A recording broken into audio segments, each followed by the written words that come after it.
Como todos los viernes, nuestra preocupación por la salud mental.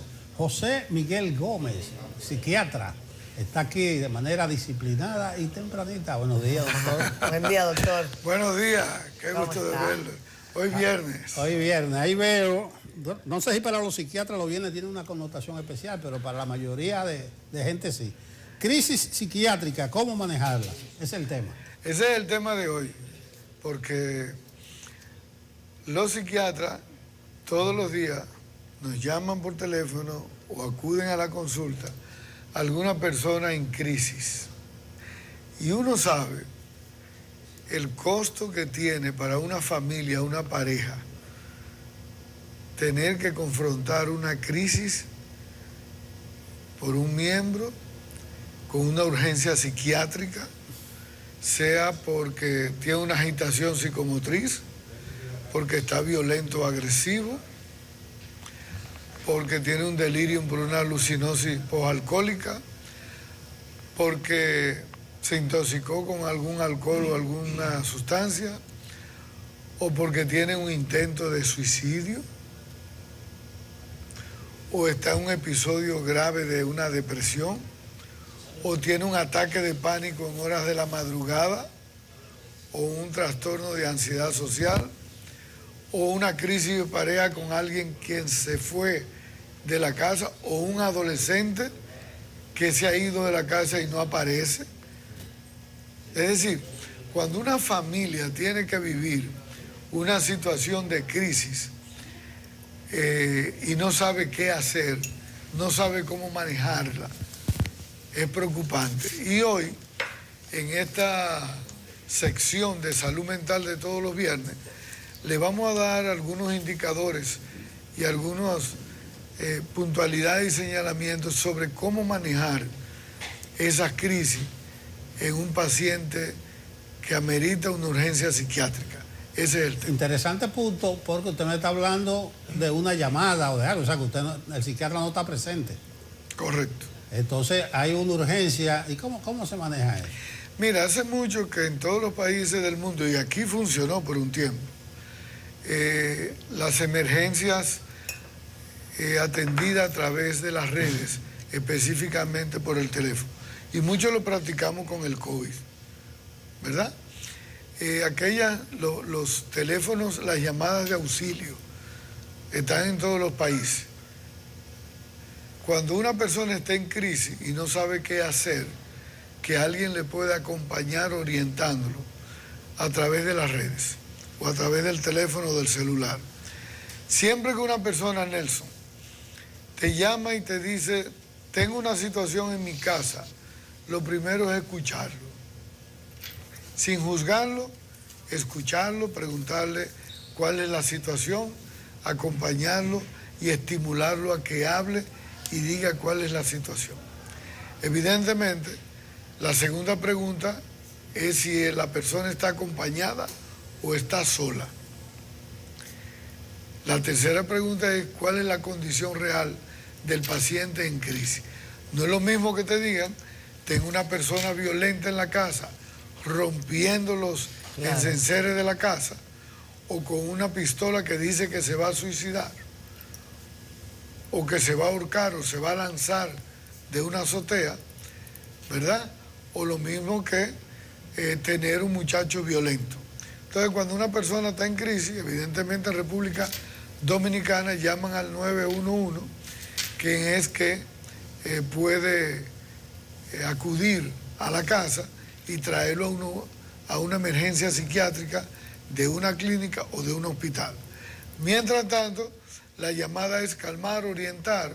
Si usted tiene algún medicamento ansiolítico en su casa, se le dice cómo facilitarlo, cómo se lo va a prescribir o dárselo, en lo que lo lleva a la urgencia psiquiátrica, pero siempre acompañando a la persona en crisis, sin juzgarlo, sin contradecirlo, sin abandonarlo, acompañarlo hasta las últimas consecuencias, que hasta que llegue a la emergencia psiquiátrica.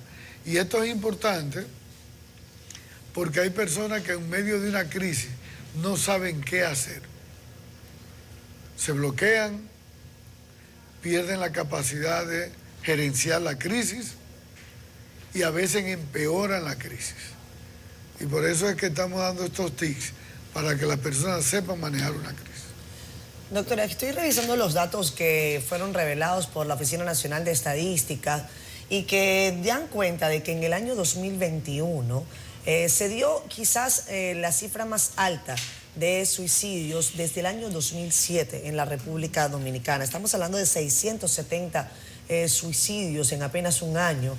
La mayoría de ellos, y la gran mayoría, no estamos hablando ni siquiera de 60%, 55%, no, 87% prácticamente fueron hombres en edades comprendidas entre 25 y 49 años. Este tipo de situaciones reveladas en data, estadística pura y dura, ¿cómo se reciben en la comunidad científica? Y tratando el tema de esta mañana, ¿no? En medio de una crisis, ¿cómo manejar una crisis que puede desencadenar el suicidio? Sí, Catherine, es así. Sabes que el suicidio en República Dominicana está entre 5 y 6, en algunas ocasiones ha llegado a 8 suicidios por cada 100.000 habitantes, que es más o menos las estadísticas de Latinoamérica. Los hombres en esas edades, que son la franja de edades productivas, los hombres cometen suicidio. La primera causa sigue siendo la depresión no medicada, no asistida, ¿verdad? No tratada.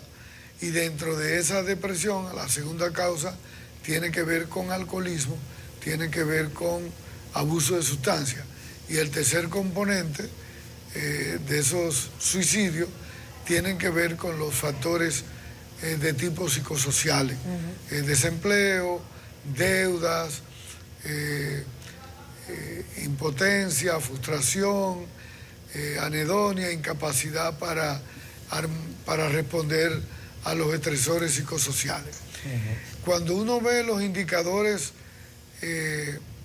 para buscarle los componentes psicosociales, biológicos, familiares a esos suicidios, evidentemente que también hay un riesgo de factor biológico heredofamiliar, hay un riesgo de tipo de frustración y desesperanza aprendida y lógicamente hay el acceso fácil a las armas de fuego. Y cuando uno busca cuál fue el acto, cuál fue la circunstancia en que utilizaron para suicidarse, entonces uno se da cuenta que en primer lugar a veces lo ocupa el ahorcamiento, sí, o las armas de fuego, el lanzamiento al vacío es la tercera causa. Aquí dicen ahorcamiento y consumo de sustancias correcto, tóxicas. Esas son las causas que andan por ahí. Es preocupante también porque la mayoría de esos hombres que se habían suicidado, en los estudios se habla la misma estadística, solteros, pobres vínculos familiares, rupturas de pareja, desempleo y frustración, desesperanza aprendida, desmoralización con desesperanza y un gran sentimiento de inutilidad que los acompañaba. Por eso es importante, cuando dieron estos datos, hablar del suicidio como una de las emergencias psiquiátricas, y lo que queremos llamar la atención es la prevención del suicidio. Es decir, cuando uno ve que el suicidio en Latinoamérica, en República Dominicana, aumenta o disminuye, pero sí deben de hacerse campañas de prevención a través de los medios, de marcha, de comunicación, para que estimulen a las personas que tienen depresión, que tienen abuso de sustancias, que tienen algún conflicto familiar o de pareja, que tienen algún trastorno de consumo, que por favor puedan acudir a la atención primaria en salud mental, que puedan ir donde el psicólogo clínico, donde el psiquiatra, que puedan ponerse en tratamiento, porque de que hay indicadores de prevención que funcionan para prevenir el suicidio, existen. Doctor, al principio usted mencionó una lista larga de posibles causas, de circunstancias en las que se puede dar una crisis psiquiátrica. ¿Eso significa que eso le puede pasar a cualquier persona, que no tiene que ser alguien que sufra de un trastorno específico. Y ahora más, Marte, porque antes de la pandemia se hablaba de un 20% de la probabilidad de la población que en algún momento de su vida va a presentar un evento psiquiátrico. Para el 2030 se está hablando un aumento de un 30%. Y con la pandemia aumentaron los factores de indicadores de vulnerabilidad en salud mental, de los trastornos de ansiedad, de ataques de pánico, ¿verdad? De crisis por alguna circunstancia de la vida, un duelo más resuelto, una frustración, un problema de disociación, un proceso de inadaptación social.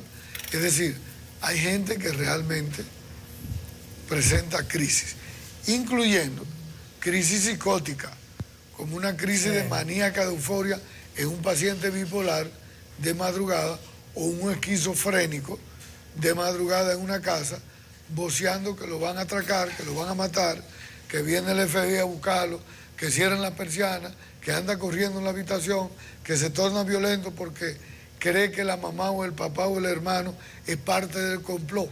Está alucinando, tiene delirio, está escuchando voces. Entonces, es un paciente que está agitado, que está violento, y eso es una emergencia psiquiátrica. Doctor, eventos psiquiátricos, pues uno va como a la depresión inmediatamente. ¿Usted ha orillado algunos de ese tipo de eventos? Vamos a ser un poquito específicos, porque no sé si hay factores hereditarios. Explíquenos. Mira, los eventos psiquiátricos hay en personas que tienen un factor biológico, heredofamiliar, o tienen una condición de un trastorno psiquiátrico, o están en medicación, ya han sido diagnosticados, y por abandono de los medicamentos, por el hacer la descontinuación del tratamiento. Ese abandono de medicamentos es lo que predispone a las crisis en los pacientes. Ese es un caso. Pero hay un paciente que no es identificado, que no ha sido diagnosticado, y de forma bruta puede presentar una crisis, como es el caso de un adolescente, que la familia se despierta, que este muchacho en la habitación, o esta adolescente, se está cortando en su cuerpo, producto de una ruptura con un novio o una novia, un abandono, una crisis de pareja, una no aceptación por el grupo de amigos, o un bullying del colegio, una situación donde el adolescente no soporta y no sabe cómo responder y presenta una crisis y hace un intento de suicidio. Es decir, fíjate que eso lo viven en muchas familias. O una familia que tiene un padre alcohólico, que empezó hoy viernes a tomar temprano y en la madrugada comienza a alucinar y a vocear, o se torna agresivo porque es un bebedor problemático. Es decir, hay muchas familias que viven situaciones en crisis, o cuando una familia, Nelson, tiene un conflicto de pareja y alguien arregla maleta para irse de su casa en vez de ganar la experiencia de cómo aprender a vivir en la casa. Y los niños y los adolescentes ven ese desapego, esa ruptura, evidentemente que eso crea una crisis familiar, como es el duelo que se murió el papá o la mamá o la abuelita. Eso destabiliza una familia. Entonces, son muchas causas las que pueden originar una urgencia, una emergencia psiquiátrica en una persona en alguna circunstancia de la vida. Usted ahorita mencionó hasta una intoxicación como una posible causa. Sí, la intoxicación alcohólica, Sí. la intoxicación De algunos medicamentos. de algunos medicamentos, alguna gente que intenta suicidarse con los propios medicamentos, una crisis como el uso de la cocaína, la marihuana, la heroína, destabiliza y provoca una agitación, produce una crisis importante en un ser humano. Pero hasta un trastorno de ansiedad como son los ataques de pánico. Lo que quería decirle siempre a la gente, si usted tiene un miembro de su familia que por alguna circunstancia presenta una crisis, acompáñelo, no lo deje solo, llévelo donde el médico, que las crisis tienen solución y tienen manejo. Doctor, ¿en el 911 no hay asistencia para esto? Sí, Brevemente. ellos dan asistencia. Lo que ellos no tienen ahí es psiquiatra dentro de la emergencia, pero ellos están entrenados, lo buscan en la casa, Sí. no lo medican, pero lo llevan a una clínica o a un hospital, y entonces el hospital es que tiene que medicarlo y darle la solución. Bueno, debiera meter psiquiatra dentro de las emergencias. Llamarlo, me imagino, porque Correcto. siempre el equipo no que lo va van a llama a un especialista. Correcto. Mire qué cuadro me he encontrado. Gracias, doctor. Pues Yo bien, tenía- hoy voy para tu querido Santiago, Santiago, a las querido. 6 de la tarde. A las 3 estará usted por allá. Sí, señor. Ah, pues usted tiene una jornada intensa de Ah, conferencia. yo le iba a decir, si va a salir a las 6 de la tarde, salga más temprano. No. Que no lo agarre el tapón. A las 6 estoy en Salga Santiago. bien temprano, porque Correcto. todos Muchas los días gracias. es medio incómodo, desde el 3 para allá. Hasta que usted no llega al peaje, no encuentra carretera. Ok. Bueno, gracias. Gracias. José Gracias Miguel a ustedes, Gómez, buen día. psiquiatra. Crisis psiquiátrica y cómo manejarla. Regresamos.